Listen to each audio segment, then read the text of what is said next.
Welcome to the Cincinnati Art Museum's Cam Look. Every Tuesday and Thursday, a staff member or volunteer will share an object from the permanent collection and post questions for discussion. Check back every Tuesday and Thursday at 10 a.m. for a new work and a new conversation. Hi, I'm Helen, a docent at the Art Museum. We have a popular school tour, World Cultures and Traditions.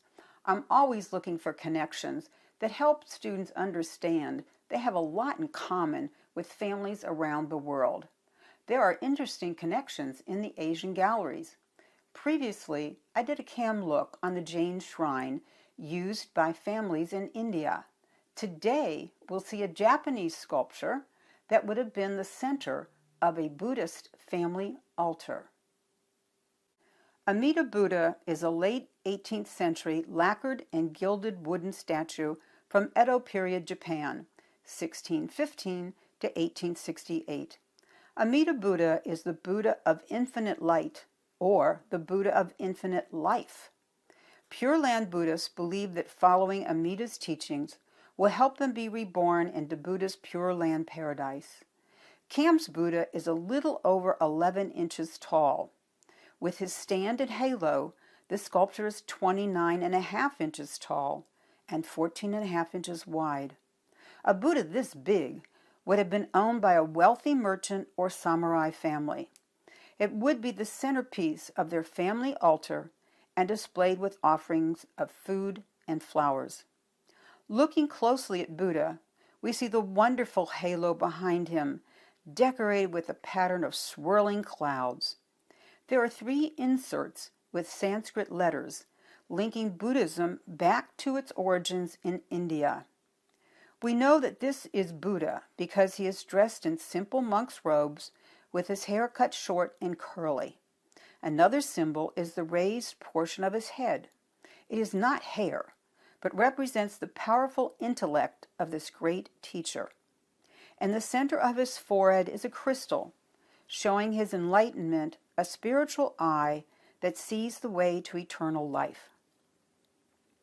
Buddha's hands are in the meditation pose, with thumbs touching and fingers together.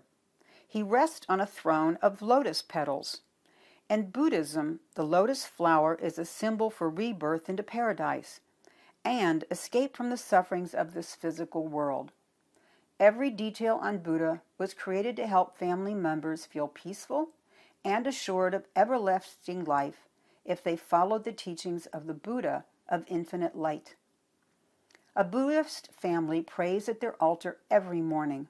An elder in the family lights incense and places fresh flowers on the altar.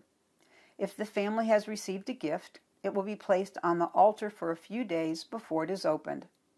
There's another tradition, one that explains the worn areas on Buddha's shoulders, hands, and knees. Many Buddhists believe that rubbing a sculpture of the Buddha will help relieve their pain. If you have arthritis pain in your shoulder, you rub Buddha's shoulder, then rub your shoulder, transferring Buddha's healing powers to you. Many Buddhist temples have outdoor sculptures of Buddha just for this purpose. Here, 3 women at Sensoji Temple in Tokyo rub a Buddha sculpture. He appears to be in a sitting position, just like Cam's Amida Buddha. Perhaps one woman wants relief from headaches, while another's shoulders and arm must hurt. Here is the family altar of friends in Gotsu, Japan, on the west coast of the main island. You can see candles, flowers, offerings of oranges, and some boxes of cookies we brought them as gifts.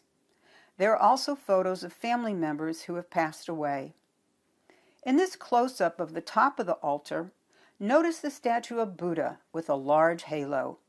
He seems to be in the same meditation pose as Cam's Amida Buddha, with his thumbs and fingers pressed together in prayer. Pure Land Buddhism is a popular sect in Japan.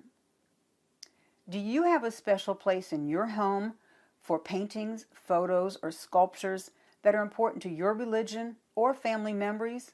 How is God, the prophet, or the great teacher shown? Sitting or standing? Hands in prayer or reaching out to you?